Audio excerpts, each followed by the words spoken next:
سکھر سے آپ کو اپڈیٹ کریں گے ہمارے بیورو چیف اصغر صدیق مہر کی رپورٹ کے مطابق پاکستان میڈیا کونسل رجسٹرڈ ضلع گھوٹکی کے آرگنائزر راجہ فروخ اختر نے تحصیل ڈہرکی کے نومنتخب عہدیداران کو مقرر کر دیا۔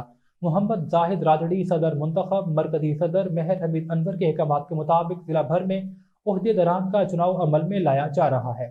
ضلعی آرگنائزر راجہ فروخ اختر اور رہنما پاکستان میڈیا کونسل عبداللہ پیر بخش راجڑی نے پاکستان میڈیا کونسل تحصیل ڈہرکی کے نومنتخب عہدیداران کا اعلان کیا، جس میں صدر محمد زاہد راجڑی، نائب صدر لالا چند موٹوانی، جنرل سیکرٹری شہداد علی راجڑی، جوائنٹ سیکرٹری اسد اللہ صادق لغاری، خزانچی شفیق فروخ، اطلاعات سیکرٹری رضا محمد، جبکہ آفس سیکرٹری کے لیے ٹھاکر لطیفی کو مقرر کیا گیا۔